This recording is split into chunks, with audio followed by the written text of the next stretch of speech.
Hello everyone, this is today's lesson on Advanced Selectors, and I am working from CSS 3 Module 2, and this is lesson 4 on Advanced Selectors. So I'll be switching between that haiku, the PowerPoint, and the code that we are working with today. So Advanced Selectors, so far we've been working with, in CSS, they're called selectors, and so in this case here, H1 is called a selector, IMG is the image selector, the ID Big Wally is a selector, and so on. So today we're working on advanced selectors. So far we focus on type selectors, those that I just showed you here. But what if you don't want to style all the links, let's say, just some of them, or some of the lists? In the CSS, we get options. So here are a few options. Selectors follow the DOM, and the DOM is the branch-like structure or tree-like structure of your web page. So the first one is called descendant selectors. This nav A here, what it does, it styles all the anchor links inside the nav tag. And I'll show you examples of these in a little bit. Child selectors they're more constraining. They're not only the anchor links in the nav section, but they are anchor links that are a direct descendant or immediately in the next level beneath the nav section. An adjacent sibling H1 plus O, and I'm going to come back to what O is. I meant to do it earlier, but I'll come back here. So I don't need that.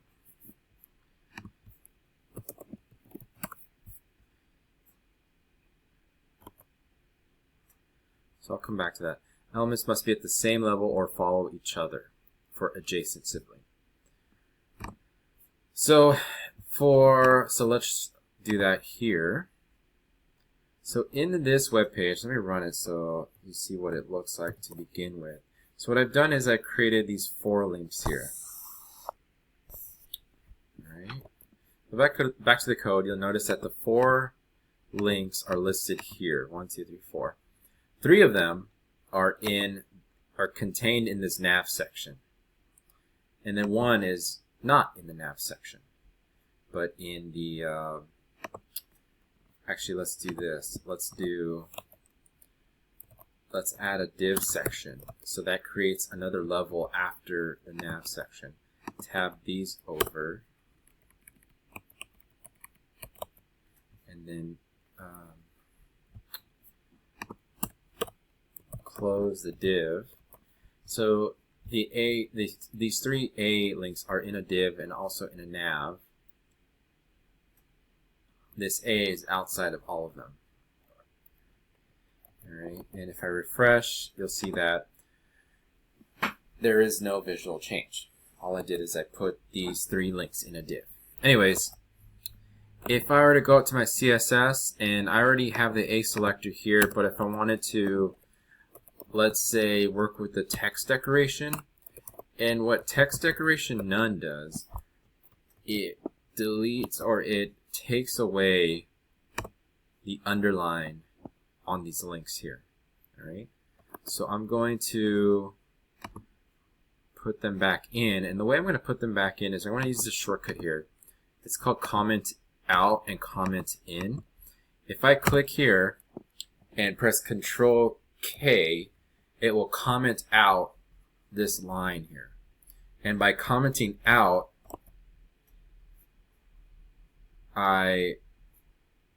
this code will not affect the web page here. So essentially, I get the lines back underneath the links. And I'm doing that so that way what I'll do is I'm going to use nav A. And what that's going to do is going to take out the text decoration, or in other words, the underline of the first 3 links, or the 3 links that are, the 3 links that are in this nav section here. All right, so let's check that out. And let's make sure we save. Let's check it out again. And let's make sure, And then so Control Shift K comments it back in, save, and so you'll see that it only took out the line from the first three. If I use, it would be the same for div A.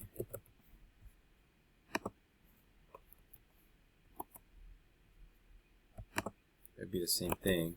And actually what I meant to do here is move this line, keep it in the nav section, but out of the div. So since I changed something, I want to save and refresh. Okay, that didn't do anything, so that's fine. So now what I'm going to do is you go change it back to nav A, and again that shouldn't do anything.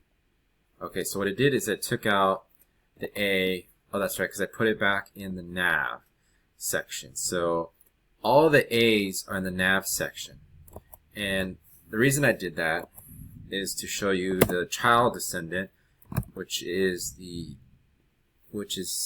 represented by the greater than sign. So nav A should only affect the A tags that are the next level below nav, which would be this one, USC.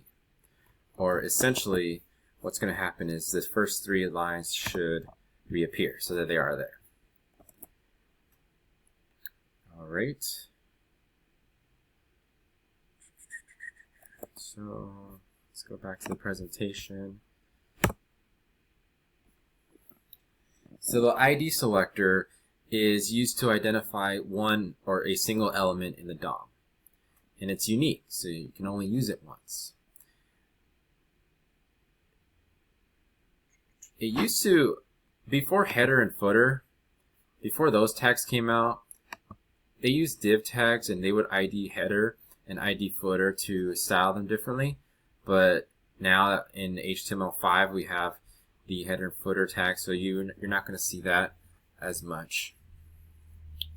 So, and they're trying to get CSS to exclude or move the ID out of CSS.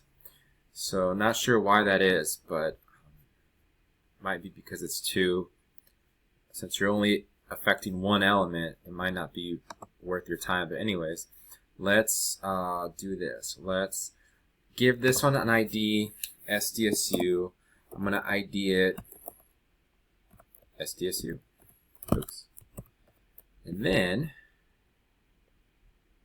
I'm going to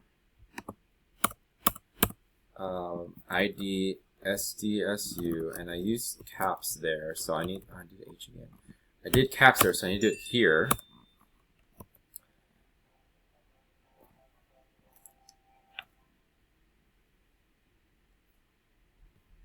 And then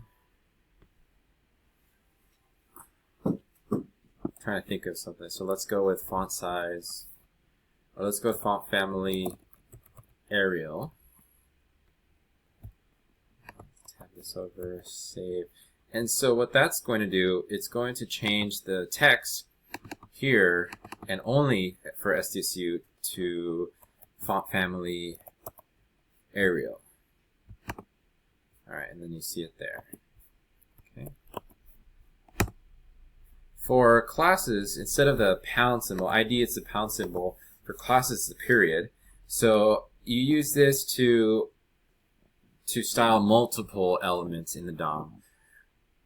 Think of thumbnail images. You know, if you don't want to style or change the size of all images, you want to classify or group some of them and only style those, we would use classes. So the way classes work, you can see I already gave these two a class, and they're called private. So what I'm going to do is use a.private because they're private schools, and I'm going to make the font size, let's go with 50 pixels. That should be big enough for you to notice. And if I go back to the web page, the private ones class are USD and USC. So USD, USC, If I refresh, you see those two are much bigger than the other two. So that's how classes work. And this is the syntax. In your CSS, it's dot. In this case, it's thumb is the class name. And here it's class equals quote thumb. Notice there is no period here. And the same for the ID. There's no hashtag in the HTML, only in the CSS.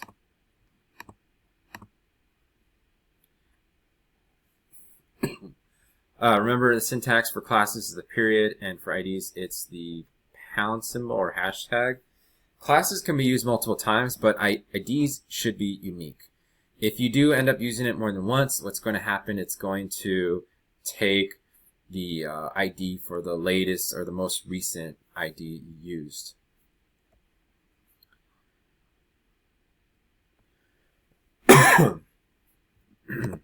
So I showed you an example of that.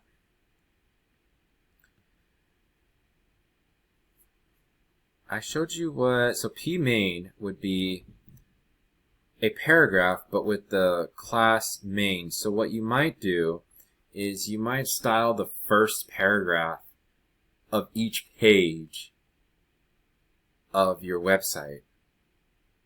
You might style it differently than the others. Or in this case, header image special. This one is only styling the image tags in your header. Right. And again, it might do that you might use that because you want to style just that one image in your header in each one of your pages of your website. Expanding the scope, if you use commas, they will group, and you can use these rules here to style all of these particular selectors all at once. When you use multiple selectors or multiple rules for the same selector, the most recent one will be the one that is applied to your selector, unless a rule important has been applied. And I've shown you that before, but here it is up here. For this H1, we have color magenta, save, and then we have color red. So without this important part, and you can comment out just single words. You don't have to do the, nope, just kidding. So if I delete that, this H1 magenta and then color red will be, where's the H1?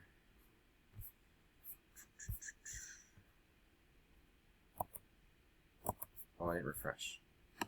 Okay, so the H1 is red, but if I add the important rule,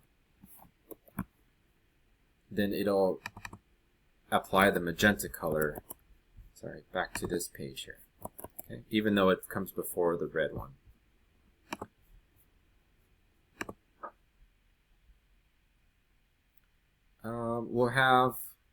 We'll talk about pseudo classes, pseudo elements as well later on. Let me see, applies to every element on the page. So this star symbol, we'll have to try it some other time. I'm running out of time. I didn't want to go over 15 minutes here.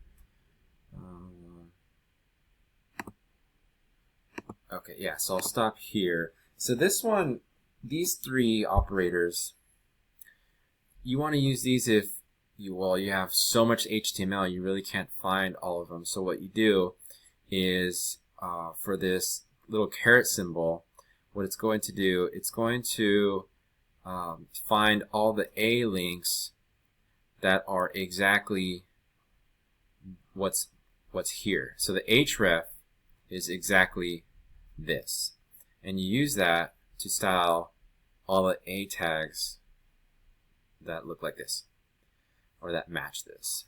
The $sign is used to match the end or the extension part, so this will apply to all PNG images. And the wildcard is going to be used for anything that has this part in it anywhere in the href, umish in the href. So www.umish.com or university.com/umish, that will be styled by this operator.